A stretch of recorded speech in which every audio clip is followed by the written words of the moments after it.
За сайн байцгаана уу сонсогчдоо. Манай Moin Mongolia подкастын 2 дугаар дугаарыг хэлэхэд бэлэн болсон байна. За сайн уу хоёроо? Сонин сайхан юутай байна? Сайн уу? Карантин л байж юм да одоогоор. Нам таймлдөө 4 оны гол тийш хараад сууж. Аха. Өнөөдөр бид бүхэн бол подкастаараа ерөн сургуульд орох процесс тэгээд Германд одоо оюутны амьдралын талаар илүү дэлгэрэнгүй ярих гэж бодож байна өөрсдийнхөө туршлагаас тийм. За уянгаа эхлэв. Сургуульд орох процесс ер нь хэр байсан бэ? Анхаас яг яагаад ирж зүг тийм. Одоо ямар визагаар яаж ирж гэхээр бас ярил зүгээр ах. Аха за тийм. Анх бол ерөөхдөө хэлний курсыг ингэж төлөвлөж байсан. Тэгээд судлаад байжсэн чинь ер нь оюутны визээр ирвэл айгүйх боломж ихтэй гэж сонсоод тэгээд судалж агаад Vorbereitungskurs гэдэг хөтөлбөр олсон. Уртлын дугаар дээр бас дурдсан. Тэгээд энэ яадаг вэ гэхлээр яг их сургуулийн харьяа гаргадаг хөтөлбөр гэх юм уу. Тэгэхээр хэлийнхаа курсыг хийн. Гэхдээ оюутны статустай явдаг. Тэгээд оюутны статустай явснараа айгүй олон боломж гарч ирж байгаа. Semester ticket гэж авдаг. Тэрвэр одоо л үнгүй олон улсын олон нийтийн төвийн үйлчилгээг ашигладаг. Тэгээд бас ажил хийх хэрэгтэй болно гэдэг давуу талууд ихтэй. За анх бол ямар ч тач Vorbereitungskurs гэдгээр ирсэн. Германд. Тэгээд ирснийхаа дараа их сургуульд орохын тулд Uni-Assist гэдэг манай ер нь Германд сурахыг хүсэж байгаа хүмүүс бас сонсч байсан байж магадгүй. Энэ болохоор нэгдсэн одоо юм нэг том байгууллага яг олон улсын оюутнууд Германд их сургуульд сурахыг хүсэж ивэл энэ байгууллагаар юм дамжиж бичиг баримтаар шалгуулад тэгээд их сургуульд ордог байгаа. Тэр нь болохоор энэ байгууллага нь бичиг баримтыг шалгаад цаашаа их сургууль руу явуулаад тэгээ хариуг нь өгдөг гэсэн. Тэгэхээр зарим их сургуулиуд бол Uni-Assist-аар дамжин, зарим нь дамжихгүй гэдэг янз бүр байдаг. Гэтэ яг ихэнх нь бол Uni-Assist-аар дамждаг. Тэгээд Uni-Assist-ийг судлаад анх бол Vorbereitungskurs орсон гэж би тэгсэн ш. Тэр нь ч гэсэн даавалчгүй миний орох гэж байгаа их сургууль нь Uni-Assist-аар дамж гэдэг намайг тэгсэн. Тэгээ би ч гэсэн Uni-Assist-аар дамжаад ирсэн. Энэ болохоор бас нэг 4-6 7 хоног бичиг баримт шалгагддаг хугацаатай бас төлбөр төлөх ёстой тийм байгаа. Тэгээд Vorbereitungskurs маань 2 жил өгдөг байхгүй юу? Яг 2 жилийн хугацаанд хэлийнхаа курсыг хийгээд тэгээд шалгалтандаа тэнцээд их сургуультай өөрөө бүртгүүлэх ёстой. Энэ бол яг 2 жилээс бага хугацаанд ч байж болно. Тэгээд яг анх их сургуультай орж исэн доо мастерхаа ингээд одоо яг дөнгөж эхлээл явж байна. Юугаар сурдаг ахаад хийчихвэл яг өмнөх дугаар дээр хэлсэн. Юугаар сурдаг вэ? Яг миний анги болохоор практик судалгаа, нийгмийн ажиллах практик судалгаа болон инновац гэсэн ангиар байгаа. Одоо яг дөнгөж эхэлж байгаа шүү дээ, тий. Дөнгөж эхлээл одоо ер нь карантин дэлгэцчлээ да. Гэхдээ амжилт хүсье яа. Тий. За миний хувьд болохоор би анх ирээд аферын шумаар ирээд тэгээд эхний жилээ болвол яг хилээ сурах, герман хэлээ сурах, тэгээд сургуультай ер нь бэлтгэхэд бол эхний 1 жилийг зарцуулсан. Тэгээд тэр дондаа бол яг Германд яг сургуультай сурна гэж ирсэн болохоор ирсэн одоо өдрөөсөө ахуулаад за ямар сургуульд сурах уу гэд сургуулиудаа судалсан. Тэгээд дээрэс нь програмуудаа бас сайн үзэж хараад тэгээд дээрэс нь ямар шалгалтууд өгөх шаардлагатай болох нь уу тэднэрийгээ судалсан байгаа. Тэгээд би бол нөгөө анхандаа герман хэлний төвшин тийм сайн ирээгүй. Тэгээд дээрэс нь 1 жилийн хугацаанд бол яг их сургуульд орох хэмжээ хүртэл герман хэлээ сурна гэхэд яг нөгөө хугацаанд айгүй тийм товчоо санагдсан учраас ер нь англи хэлтэй програмууд айгүй их судалсан байгаа. Тэгээд дээрэс нь нөгөө миний нөгөө сурж байгаа чиглэл математик гэдэг утгаараа ер нь бол англи хэлтэй програмууд бол харьцангуй олон байдаг. Ер нь одоо миний зүгээр харснаар жишээ нийгмийн шинжилгээ ухааны талтай бол бас тийм ч олон биш юм шиг санагдсан. Ялангуяа яг хөө эдийн засгийн чиглэлээр бас байсан. Гэтэ одоо юу гэдэг чинь нэг түүх мөх одоо өөр чиглэлээр өөр нийгмийн шинжилгээ ухааны талтай бол англи хэлээр програмууд бол хэцүү юм шиг санагдсан. Тэгээ түрүүн уянгаа хэлсэн Uni-Assist гэдэг. Тэгээ би бол яг Uni-Assist-аар дамжуулж зарим сургуулиудад материал авахыг хүссэн. Тэгсэн чинь ямар нөхцөл байдал гарч ирсэн бэ гэхээр үүний assist болохоор за та Германд мастраараа сурах байгаа болвол тэгээ дээрээс нь та Монгол оюутан. Тэгээ тийм учраас та заавал Монголдо мастрын одоо зэрэгтэй байх хэрэгтэй. Ер нь бол Монголдо мастер сурцсныхаа дараа Германд мастер сурч болно гэсэн тийм шаардлага тавьсан. Тэгээ тийм болохоор үүний assist-ээр дамжуулдаг сургуулиуд бол айгүй хэцүү болсон л доо. Хичнээн би өөрөө хүсчихсэн сургуулиуд байсан ч гэсэн тэр бол боломжгүй болсон. Тэгээд тэгэнгүүт үлдсэн боломж нь юу байсан бэ гэхээр би сургууль руугаа шууд өөрөө материалуудыг явуулна. Гэхдээ үүний assist-аар дүнгийнхаа шилжүүлгийг хийлгэн гэсэн үг. Тэгээд үүний assist-аар дүнгийнхаа шилжүүлгүүдийг хийлгээд тэгээд сургуулиудаа ерөнхийдөө бол материалуудаа явуулаад тэгээд ер нь бол тэгэл Хамбургийн их сургуультай орсон байгаа да. Ер нь бол аягүй хүсчихсэн сургуультай орсон. Үүний assist бол ерөнхийдөө яагаад заавал мастерт сурж мастерт бүртгүүлэх гээд байгаа нь тэр credit points-тай холбоотой. Тэр ерөнхийдөө тэрний зөрүүс кредиттэй холбоотой юм шиг санагдсан. Тэгээд уул нь бол яг бас яг юугаар сурж ийн вэ гэдгээс аягүй шалтгаална. Яг нөгөө миний нөхцөлд болохоор би Монголд нийт 120 кредитийн хичээл үзсэн. Тэр 120 кредитийн баг миний 90 эдэн кредит баг 100 кредит нь яг математик хичээлүүд үзсэн байсан. Тэгээ тийм болохоор яг үүний Хамбург дээр очиод би кредитүүдэд тооцоолсон гэсэндээ ингээд миний кредитүүд хангалттай байсан учраас би болов ахиж одоо бакалаврт 1-2 семестр сурах шаардлагагүйгээр шууд мастертаа орох боломж нь бүрдсэн. Тэгэхээс ш одоо юу гэдэг чинь тэнгууд яг одоо Германы нөхцөлд яг та мэрэгжлийнхаа хүрээгээр одоо мэрэгжлийнхаа хүрээнд хангалттай хэмжээний кредит үзсэн байх аюул чухал юм шиг санагдсан. Тэгэхгүй болохоор одоо бид нар чинь бакалавртаа бас одоо юу гэдэг чинь хичнээн математикаар сурж байгаа ч гэсэн өөр сонгуул судлах хичээлүүд энэ төргээд авчдээ шүү дээ. Тэгэхээр хэрвээ сонгуул судлах хичээлүүд нь арай их мөртлөө одоо яг мэрэгжлийн хичээлүүд нь жишээ нь арай бага байх юм бол тэр бол яг эрсдэл үүснэ л гэсэн үг тунд нь. Тэгээд бас нэг одоо жишээ нь энд нэг англи бас ирчээд ингээд харж хахад жишээ нь математикаар сурцсан хүүхэд бакалавртаа математикаар сурчаад дараа нь мастраараа одоо юу гэдэг чинь эдийн засаг ч гэдэм арай өөр чиглэлүүдээр миний бодлоор Америкцэн дээр ерөнхийдөө адилхан дуу төстэй байдаг баг. Тэгэхэд бол чөлөөтэй байдаг шүү дээ. Тэгэхээр Германд бол тэр нь аюу одоо боломжгүй. Одоо юу гэдэг чинь та одоо бид нар тийм мастерт ороход гэсэндээ та бакалавртаа яг үндсэн суурь одоо мэдлэгээ эзэмсэн юм уу юу те тэр нь бол мастерт сурахад маш холбоотой. Тэгэхээр тийм миний жишээн дээр бол нэг тиймэрхүү зүйлүүд байсан. Тэгэл яг одоо айлд амьдраад тэгээд хилээ сурж явах орондоо болоод өгөхстэй одоо IELTS-ийн шалгалт тэгээд дээрээс нь Монгол явж нөгөө тухайд APS-ийн шалгалт өгөх шаардлагатай болсон. Тэгээд шалгалтуудаа бүгдийг нөгөөд тэгээд ерөнхийдөө сургуульд орсон. Нэр APS гэдэг шалгалтыг өгөх гэж нэг улирал автаж үлээ. APS чи ерөн жилдээ 2 удаа л авдаг байсан шүү дээ. Тэгэл нэгэнд нь хоёуланд нь оцчвал бүтэн жил хүлээхээр. Тийм яг. Одоо гэхдээ APS-ийн шалгалт авах болсон гэсэн шүү хүмүүс нэ. Ее. За тэмийг ямар хаа? Би чи ерөн их уртчбөх хийж байгаа Хамбургт ирсэн шүү дээ. Би ч яг анх Монголоос явахдаа Йена гэдэг нэг зүүн Германы Тюринген гэх мужид хамааралтай хот өгөхгүй яг тийм оюутны хот. Яг тэр Йенагийн их сургуулийн бас тийм бэлтгэл курсээр одоо тэр Vorbereitungskurs курстэй. Гэтэ яг бас хилэндээ зориулагдсан тийм курсээр цуулаас өнгө урилга аваад тэгээ тэрүүгээрээ би санд орж исэн. Тэгээ яг хурж ирчээд яг уянгагийн хэлгээр тийм оюутны статустай тий семестр тикет авчдаг. Ингээл ингээл бүх юм ерөнхийдөө уянгаагийнхтай адилхан байхгүй юу? Тэгээ яг эхлээ хурж ирэнгүүтээ 6 сар. За ер нь хурж ирээд 3 сарын дотор яг тест DSH гээд 2 Гермалийн шалгалтаа өгсөн юм. Тэгээ DSH бол Монголд угаасаа авдаггүй шүү дээ. Зөвхөн Германдаа хурж ирж өгч байгаа байхгүй би. Тэгээд DSH-гаа өгөх гэж ирчээ. За юу тий ер нь боломжоо ашиглаад тест авах гэсэн өгчийгээд яг 2 шалгалтын зэрэг бэлдээд тэр 2 шалгалтаа өгч ирсэн. Тэгээд аз болоод яг шалгалтуудаа хоёуланд нь тэнцээд тэгээдсэн чи Йенагийн их сургуулиас үргэлжлүүлээ шууд санхүүгийн чиглэлээр мастер хийх боломжийг ингээд цаанаас өгч байгаа байхгүй юу? Тэгээ би за окей тэгвэл мастер эхэлчихье бодчиход гинтийн тийм төлөвлөгөөгүй шийдвэр гаргасан байхгүй юу? Окей за Йена гэдэг чинь ерөнхийдөө жижиг хот ажил олгосон баг.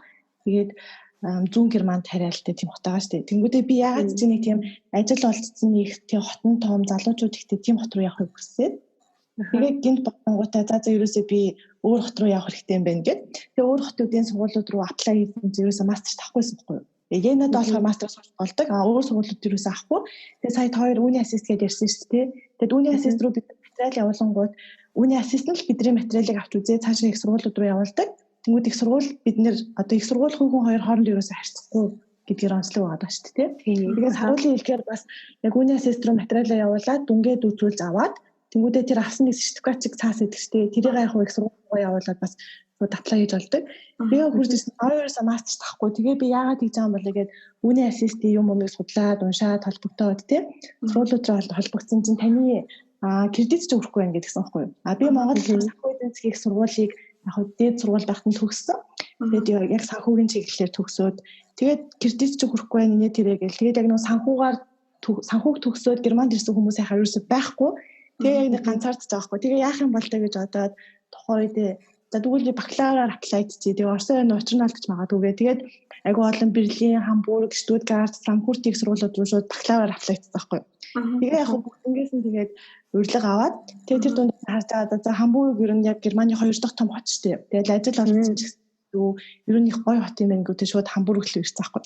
Тэгээ Хамбург руугаа бакалавртаа орчиж байгаа. Тэгээ бакалавр сурсан хүүхэр зэрэг бакалаврт яг адилхан чиглэлээр ороод тэнгуүтэй яг сургуулийнхаа офис дээр очиод би өгөн ингээ бакалавраар сурсан оюутан байгаамаа тий.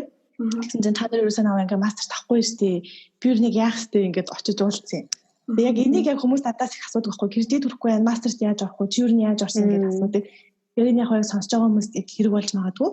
Тэнгүүд би яг шууд мастерт биш бакалаврт ороод сургуулийнхаа тэр өөрийнхөө факультетийнхаа офис дээр очиод учир байдлаа хэлээд тэгсэн чинь тэр ингээ намайг ойлгосон байхгүй тий. Тэгээ миний дипломын дэрэг үзтээд окей тийм чамд кредит дутуу байгаа юм байна. Тэгэхээр чи одоо бакалаврт байгаа дээрээ энэ кредитүүдээ манай сургуулиар нөхөөд үзчих.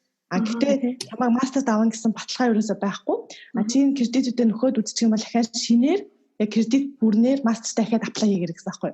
Тэгээд би яах вэ гэж бодож байсан. За залуу байгаа юм чи яа тийм иймэгээл тийм төлөвлөгдөөгүй юм болцсон. Тэгээд яг кредитээ нөхсөн яг 4 хичээл үзэж байгаа байхгүй. Тэгээд энэ чинь нэг хичээл ерөнхийдөө манай сургуулиар 6 кредит point тийм. Айгу өндөр. Тэгээд 4 хичээлээр яг 24 кредит надад туцсан байгаа байхгүй тий. Тэгээд окей гээд тэгэхээр тэр 4 хичээлийнх нь 2 жишээ нь логистик байгаа байхгүй юу? Тэр зүрх санхүү хизээч санхүүд логистик үздэггүй л ахгүй юу тий. Хүмүүсээс тэр ямар юм мэдэхгүй байна. Гэтэ манай санхүү дээр бол хизээч логистик хичээлээс. Тэгэхээр ийм сонин хичээлийн байдлаар ийм кредитийн зүгөө бас гарч болт юм билээ. Тэгээд яг хилэндээ тэнцсэн кредит нь бүтэн тэгээ ингээ орчиж байгаа. Тэгээ тухайн жил намайг ороход ерөнхийдөө яг Хамбургийн их сургуулийн санхүүгийн мастерын хөтөлбөрт 3300-аад хүүхэд аплайдаад эндээс нэг 120 хүүхдийг авсан байсан. Тэгээд 320 хүүхдийн нэг 10% орчим за нэг 30-аад хүүхдээ нэг 32 хүүхэд нь болох гадаад хүүхэд. Тэгээд бид нар ингээд Германд сурж байгаа бас одоо сургуультай аплай хийж тээ. Бас нэг айгүй том давуу тал нь юу гэхээр бид нар зөвхөн гадаад хүүхдүүдтэйгээ өрсөлддөг. Ерөөсө Герман хүмүүстэй өрсөлдөхгүй. Тэгэхээр яг бидний их сургууль орох шанс нь бас тэр хэмжээгээр нэмэгдчихэж бас магадгүй санагдаж байгаа байхгүй. Хэрвээ чиний дүнчин сайн байх юм бол ер нь хайлтгүй тэр сургуульд орчих юм билээ. Гэтэ яг мэрэгжил болгоноос өөр те. Манай санхүүгийн чиглэлүүд ерөнхийдөө тийм байсан. Тэгээ яг Хамбургийнхаа их сургуульд мастерын хөтөлбөртөө тэгж тэмцээж орж ирсэн. Тэгээ тэмийн хэлсэн дээр за. Бянгаарэ. Тэмийн хэлсэн дээр ярихад Тэмигийн сургууль нь болохоор University гэж тэгж байгаа. Миний явж байгаа их сургуулийнхаар хоогшүүлээ гэж явдаг. Хоёлаа ямартай ч их сургууль гэж ер нь тооцогддог. Гэтэ яг Германы хувьд бол юм хоёр өөр сонголттой байдیں۔ Тэгэхээр нэг нь бол яг юм тэнхимийн зарчимтай гэх юм уу? Цаанаасаа яг хичээлийн хуваар гаргадаг яг багш нар нь оюутнуудаа мэддэг яг цөөн тооны оюутнуудын дунд байдаг. Жишээ нь миний мастраа ингээд бол нэг ойролцоогоор 20 орчим юм уу? 18-аас 20 оюутантай байсан байхгүй юу? Тэнгүүд тэмэг яг бүр айгүй их байгаад хэрэг юм яалтаа. Мастрынхаа ингээд ороод харсан чинь бид нар бол их сургуультай ширээн дээр суугаад нөгөө нэг самбарлуугаа хараад дэлгэцээ хараад хичээл яваад өрнөө дуустдаг шүү дээ. Тэгсэн чинь хамгийн анх яг намайг мастрынхаа ингээд орсон чинь бид зүгээр сандал дээр тойр суугаад ямар ч дэвтэр үзэг юу ч байхгүй хоорондоо ярилцаал ерөөд хичээл тэгээд өрнөө дуусчих واخхой. Тэгэхээр тэр нас айгүй өөр санагдчихсан. Профессорудтайгаа айгүй илэн далангуу гэх юм уу? Илэн далангуу тийм. Минийх болохоор яг эсэргээрээ би яг сандаг байхгүй хамгийн анхны лекц болоод за тэр техникт ирээрэй гэж бүх хуваар мөвөр гарсан тий. Тэгэл ямар ч жил хэлээ санахгүй. Тэгээд тийшээ яваал очсон чинь 300 угаад оюутан сууж байгаа байхгүй юу?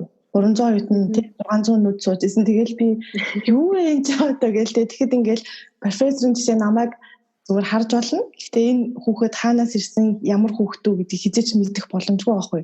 Яг хөө тэгээ лекц дуусны дараа багштайгаа очиж уулзаж юм асууж болдог. Гэхдээ тэгээд ер нь яг их сургууль үүнийд сурж байгаа нэг онцлог нь ингээд маш одоо манай мэргэжил ялангуяа маш олон хүүхэд ордог. Тэгээд яг бид нэр ингээд 300 хэдүүлээ ингээд анх нэг эхэлж байгаа шүү дээ. Тэнгүүт яг төгсөг үед болохоор бараг 50-60% байхгүй болчихж байгаа байхгүй. Нэг бол мэргэжлээс солилцдог, нэг бол сургуулаа хайцдаг. Тэгээд герман ч угаасаа их сургуульд орсон хүүхдээ сургуулаа хаях квот нэг өндөр байдаг шүү дээ. Тий. Бас тэгээд хасагтаад гарчдаг юм билээ бараг талан шахав.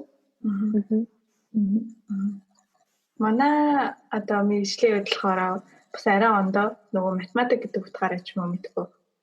Цөөхөн оюутантай одоо юу гэдэг чинь зарим лекц бол нэг 5-10 оюутантай, зарим нь за нэг ер нь бол дунджаар нэг 20-30 оюутан тий. Тэгээ нэг ихтэй нэг 50 оюутнаас бол хитэрдэггүй. Тэгэхээр бас яг мэргэжлийн бас нэг онцлог байх шиг байна тий. Тийм сургуулийн бас онцлог байгаа. Танах тийм ялангуяа нөө англиар болохоор хүүхдүүд нь бага байдаг гэж магадгүй тий. Эсвэл хязгаартай тэрийг мэдэхгүй. Манайхаас нөгөө зөвхөн герман хэл дээр биш яг үндсэн хэл нь герман мөртлөө. Хичээлүүд нь бол англи герман хосолж явах тий. Тэгээд нэг хичээл нь яг англиараа нөгөө хичээл нь германаар явдаг. Тэгээд гэтээ орохдоо болохоор зөвхөн герман хэлний сертификатаараа орж байгаа. Ер нь нөгөө бүрдүүлэх бичиг баримтан дээр тийм байдаг тий. Сургуулиуд анзаарахаар яг герман хэл дээр хичээл явагдана, герман хэлний сертификат хэрэгтэй ч гэсэн англи хэл бол нэг тийм хүлээгдэх юм байвал зүгээр шүү байх хэрэгтэй тийм.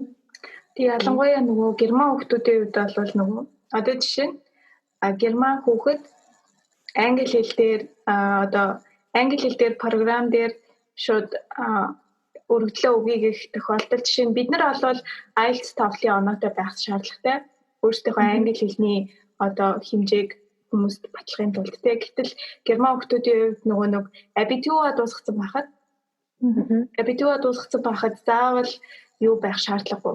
IELTS TOEFL-ийн оноотой байх шаардлагагүй. Тэгэхээр тэр чинээгээрээ ерөнхийдөө бол герман хүүхдүүд бол яг 10 жилийнхаа боловсролтой бол хангалттай хэмжээний англи хэлний мэдлэгтэй очдог гэж би ойлгосон. Тэндээс. Тийм. Тэндээ дээрэс нь яг түрүүн зүгээр нөгөө credit point энтрийнхаа сэдв рүү зүгээр хальт яваад ороход нөгөө нэг Монголоос одоо apply хийгээд сонирхож байгаа хүүхд байх юм бол хамгийн түрүүнд яг дүн манай монголчууд харьцангуй дүн сайтай байдаг байх гэж ойлгож байна. Тэрэн дээрээ нэмээд кредит дээрээ л айгүй анхаарах хэрэгтэй байх. Үнэхээр бакалавртаа одоо баг кредит үзсэн хүүхдээ бол үнэхээр бас нөгөө хугацаа хэмнэхээсээ гадна сайн суур мэдлэгтэй болъё гэж бодох юм бол Монголд мастраа одоо жишээ нь эхлүүлсэн ч юм уу нэг жилсэндээ сурсан байхад тэр нөгөө үзсэн хичээлүүд нь бол одоо ийшээ мастраар сурахад бол айгүй том хувь нэмэр болно л гэсэн үг тийм. Бид нар шиг одоо юу гэдэг чинь кредитийн асуудал нь ба. Энэ дээрээс харин хоёр боломж байгаа юм шиг надад харагдаад байгаа. Ерөнхийдөө бол мастера хийчихвэл зүгээр кредитийн зүрх нь арай багасна гэсэн үг шүү дээ. Ерөнхийдөө орох шанстай болно. Нөгөө талаасаа хэрэв боломж нь байгаа чадчихвэл өөрөө яг наанаа сайн судлаад тэнгууд зарим ангиуд болохоор яг энэ мэргэжлээс тэдэн кредит поинтстай байвал орж болно гэсэн байдаг шүү дээ. Яг нэг кредитийн оноо хүрэхгүй байгаа ч гэсэн яг мэргэжлийнхаа хичээл дээр хурж ивэл бас орох боломжтой байдаг. Тэгээс харуулын хэлснээр тэгэхээр тэрийг бас анхаарад тэр хичээлүүдэд төлөх авах боломж байвал бас нэг тийм бас байгаа. Тооёроос намайг бодвол харьцангуй шинэ юм байна шүү дээ. Би ч одоо 5 жилийн өмнө ирээд орж исэн гээд одоо монголчуудын хичээлээ 3 кредит авч байгаа шүү дээ. Тэгээ өгөн ингээд одоо энэ нэг хичээлээр 6 кредит аваад зарцуулж байгаа цаг маяг нь яг адилхан байгаа байхгүй юу? Тэгмүүд ингээд миний кредитийг яаж хөрвүүлсэн бэ гэд би ингээд судлаад асуугаад очиод уулзахад 3-ыг яг тэр цэгээр нь 3-аар нь авсан байхгүй юу? Тэгмүүд яг ингээд тэгээд логикоор ингээд бодоход Монголын 3 кредитийн тим 6 л байгаа хгүй ашигласан цаг магаар. Тийм. Ер нь бол аюу жоохон тийм шудраг бус болчихж байгаа хгүй. Тэгээд одоо угаасаа би юу ч хийж чадахгүй байгаа хгүй. Тэнгүүд ингээд начиг проблемтэй ирдэг гадаад хүмүүс аюу цөөхөн байдаг аюу сонио. Тэнгүүд би ингээд энэ жоохон гомдолтой тэгэл дацаг угаасаа юу ч хийж чадахгүй. Окей. Тэгээд угаасаа тэр үзэх хичээлийн логистик гэдэг окей сонирхолтой би угаасаа тийм мэдгүй үзийгэл орж исэн. Тэр наашаа ирж байгаа хүмүүс дээр тойрын хэлдгээр бас тийм мастер застер сурах боломжтой гэдэг бол сурж болж байна. Эсвэл бас яг их сургуулаа олоод яг аплайтахаас өмнө тэр их сургуулийнхаа офис идэрлөө мэргэжлийнхаа офис руу бичээд яг миний кредит хүрэх боломжтой байна уу? Би яг аплайд бол болж гин үү гэдгээ нэрийн судлаад асуусан тийм. Тэгэхгүй энэ ярьцдаг бас хэлээ үзтээ яг сургууль орохсон ч орж болохгүй. Тэгэл хүүхдүүд чинь бакалавртаа сурчаад бас нэг бакалаврт орох сонирхол байхгүй шүү дээ. Яг тэр мэргэжлэр үргэлжлээ сурах гэж байгаа л. Тэгэхээр эндээсээ зайс хийхэд бол бас Монгол ахтаа сайн асуугаад мэйл бичгээд бол хангалттай үргэлжлүүлээд хариуг нь гоё мэдээлэлтэй нь явуулдаг. Тэгээд ярилцлагаас хайцдаг шүү. Аха. Тэр нэг би болохоор өөрийнхөө жишээн дээр ингэжсэн. Түрүүн цэмэг хэлсэн шүү дээ. Одоо 3 кредитийг яг одоо Монголын 3 кредитийг яг эндхийн 3 кредитээр авсан гэдэг. Тэгээ би болохоор юу шүү дээ. Тэгээ минийх бол тэгээгүй. Минийх нэгдүгээр яг хуу надад бол харьцангуй нөгөө математикийн кредитүүд олон байсан болохоор кредитүүд нь бас гайгүй байсан. Тэрэн дээрээс нь нэмээд одоо би нөгөө Монголын 3 кредит гэдэг бол одоо танхимын тэдэн цаг, бие даах тэдэн цаг одоо ингээд нэг тийм задаргаанууд байдаг шүү дээ. Тим юмнуудтай тэнцнэ гэдэг.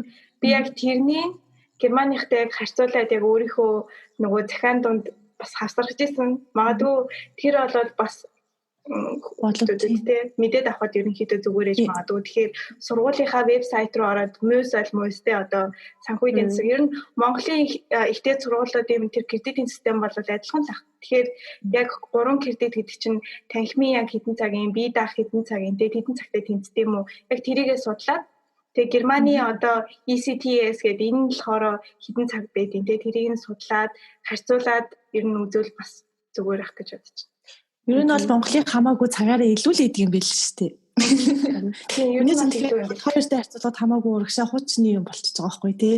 Тэгээ би бас яг наадчихсан тэгээд сургуулаасаа бахан транскрипт тий янз бүрийн цаг, танхимын цаг, бие даах цаг тэд мэдгээл бүх юмыг авсаргаал ингээл аягүй хийчихсэн тэгээд анч болоогүй. Одоо болохоор ерөөсө болоогүй байхгүй. Тэгээд яах болохгүй байгаа юм чинь. Ер нь бол байж болохгүй харгаар нь үзнэ л дээ.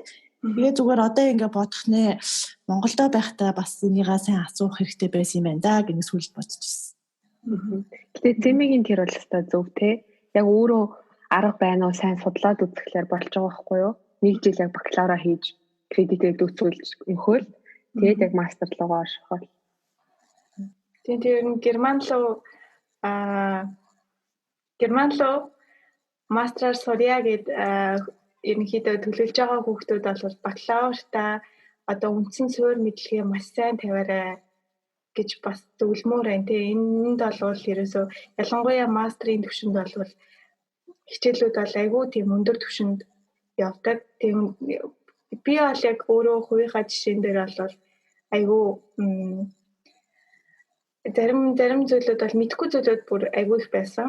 Тэгэхээр тэр зүйлүүд дээр бол айгүй анхаарал, суурь мэдлэгээ маш сайн тавиарай тий. Яг заргуу тэгээ Монгол Германы сургуульд шал өөр л дээ. Би чинь санхүү тахтаа тэгэл гайгүй сураал ирсэн. Тэгэхэд таанд хүрэхгүй л байгаа байхгүй тий. Тэгэхээр би дааж өөрөө маш их судаг байсан. Тэгээд одоо сургуулийн системийн бас нэг том ялгаа байхгүй. Монголчин бид нар ингээл ангиараа суугаал тий. Ингээл явц дундын шалгалт өгөөл ядчил нэг 10%-ийн юутэй юу гэдүүлээ анбезн хайти чинь эрсийн оноотой эрсийн оноо монот ингээл оноо моноогоо гоё явцдаа цуглуулдаг шүү дээ. Тэгвэл яг манай санхүүгийн чиглэлийн мастер болохоор юу яадаг тийм явцдын шалгалт юусоо байхгүй амар балай нэг бүтэн семестр тий хагас жил хичээлээ нүдэл үзэл зовоол тарчлал тэгэл юмас ураал явж ийснаа яг семестрийн төгсгөлний 60 минут юм 90 минутын шалгалт авчдаг. Тэнгүүд яг тэр 60 минут 90 минутаар авч байгаа тэр шалгалтын сэдв тэр хугацаа чиний бүтэн хагас жил хөдөлмөрсөн юм чинь дүгнэж байгаа байхгүй юу. Тэгэл чи тэрэн дээр унлаа гэхэд тэгэл байхгүй ахаал чи жилийн дараа манайх болохоор яг нэг шалгалт семестрт нэг байгаа байхгүй. Жилдээ нэг байдаг. Тэнгүүд юу вэ тэр шалгалтаа ахиж өгөхдөө дахиад бүтэн жил хүлээж байгаа байхгүй тий. Тэгээ тэрүүгээр яг санаа тэгээд Германы бас сургалтын нэг онцлог нь юу яадаг одоо би нэг хүүхэд шалгалтыг 3 удаа өгөх хэрэгтэй. Тэгээд магадгүй тэр шалгалтандаа 3 удаа унцлаа гэх муугар бодъё л тоо. Тэгэх юм бол насаараа тэр мэрэгчлэрээ герман сурах хэрэггүй болно. Амар байгаас тэгэхээр тийм нэрээ тэр сонирхолтой тий. Тэр айгу сонирхолтой биш амар. Би бас арахсан сад гайхчихсан байхгүй юу? За 3 хүн гэж юу вэ ингээл бодно штэ. Тэнгүүд дох одоо нэг хүн цунгууд яг бүр ингээд сонирхол юм байлаа. Тэгээд ер нь Германд гадаад оюут унж үзээгүй түүх бараг байхгүй бах уу? Унж үзээгүй хөлтөл рүү бас тийм суу тухайд нь л. Харин тийм. Яг нөгөө хийгээд хичээгээд байгаа мөртлөө хангалтгүй үе төсөндөө байдаг шүү дээ. Яг нөгөө юм мэдгүй одоо юунч болоогүй ингээмээр тийм. Би бас нэг юм нэмж хэлмээр санагдлаа. Хэдүүлээ үүний статистикаар дамжуулж мастер ангид бүртгүүлэх гээд байгаа шүү дээ. Тэнгүүд Монгол төгссөн оюутнуудын хувьд бол кредит поинтны асуудал үүсдэг. Тэгэхээр үүний статистик маань бидний оноог хөрвүүлээд цаашаа их сургууль руу явуулчихдаг болохоор ер нь мастер ангид яг үүний статистикаар дамжаад орох магадлал айгүй бага байдаг. Манай хоёрын хувьд бас тийм байсан тий. Тэгээ түрүүн би нөгөө нэг хэлсэн Монгол оюутнууд одоо мастер сурахын тулд заавал мастрын зэрэгтэй байх хэрэгтэй гэдэг. Гэхдээ тэр бол зөвхөн Монгол төгссөн оюутнуудад хамааралтай шүү. Өөр одоо Солонгос, Японч гэх юм уу гадаад төгссөн оюутнуудын хувьд бол бас асуудал ондоо яригдана тий. Тийм.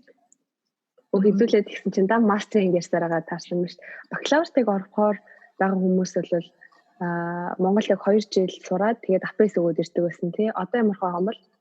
Тэгээ одоо ч гэсэн одоо ABS өгөх шаардлагагүй ч гэсэндээ тэр Монголд 2 жил сурах ёстой гэдэг шаардлага бол хിവэрэ байгаах гэж би бодож байна. Би нэр энэ дээр 2 жил дээр юм нэмж хэлэхэд одоо 2 жил их сургууль сурж байгаа шүү дээ. Тэгэхээр Германд ирээд зөвхөн тэр мэргэжлээрээ үргэлжлүүлж сурах хэрэгтэй байгаа. Одоо санхугаар 2 жил Монголдо суурчаад энэ эренгүүтээ инженер ч юм уу ангаахаар сурж ирээсээ болохгүй.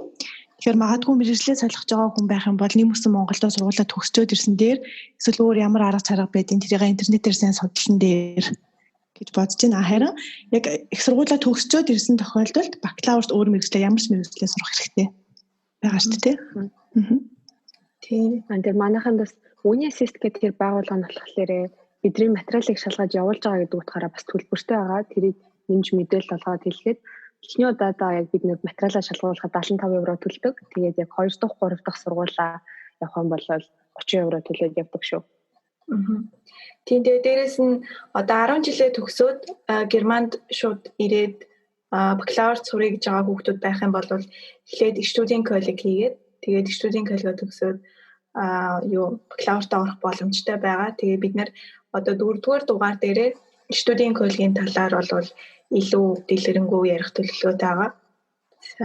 Тэгээд үүнээс гадна ер нь ажиглаад ахнаа бас манайхаа яг зуучлалаар аягүйх наашаа сургууль руу их сургууль руу яг ирэх тэр материал бүрдүүлэхдээ тусалцаа авдаг юм шиг надад санагдсан. Бас сонссон байхгүй юу? Тэгээд яг их сургууль ирэхэд бол хэдүүлээ нийтээсээ юм уншаад их сургуультайгаа холбоо тогтоогоод хэрэгтэй материалуудаа мэдээд элчингийнхаа сайтнаас харсан байхад яг өөрсдөө материалаа бүрдүүлээд ирэх бүрэн боломжтой байдаг. Тэгэхээр яг анзаарах нэ зуучлал дээрээ хэдүүлээ арай одоо мөнгөө хийд юм алдчихж байгаа юм шиг бас хаяа санагдтыг. Гэтэ одоо аферэр ч юм уу одоо өөр шугамар ирж байгаа хүүхдүүдэд бол магадгүй зуучлал хэрэгтэй байж магадгүй. Гэхдээ бол яг сургуультай сурах гэж байгаа хүүхдүүд бол өөрсдөө бичиг баримтаа бүрдүүлээд өөрсдөө хөөцөлдөх боломж бол 100% бүрэн дүүрэн байгаа шүү. Тийм тэгээ манай хоёрт одоо өөр хэлэх зүйл байна уу? Манай хоёр нь подкаст дуусгах чинь. Нэг юм засч хэлэхгүй бол болохгүй юм байна. Би тэр нөгөө Vorbereitungskurs гэдэг урд нь нэлээд ярьсан шүү дээ. Тэр нь болохоор их сургуулийн харьяа хөтөлбөр гэдэг утгаараа Vorbereitungsstudium гэж явах хэрэгтэй. Яг энэ хоёр нь болохоор утга агуулгын хувьд арай өөр болохоор засч хэлэх хэрэгтэй баг. Тэгээд сүүл нь бас нэмээд хэлэхэд манайхаа ирэхэд нөгөө 10,000 евро дансандаа одоо байршуулдаг болсон шүү дээ. 10,000 орчим евро сүүл тэгж хэмжлэгдсэн байсан.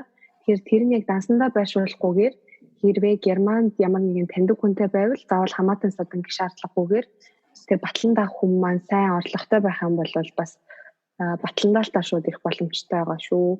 Тэгээд бас үүнээс гадна элчин дээр хэдүүлээ одоо Германд дансны хэлхтэй элчин дээр заавалчгүй гарын үсгээ баталгаажуулаад наашаа ирүүлэх хэрэгтэй гэж жоохон ажиллагаа ихтэй байдаг.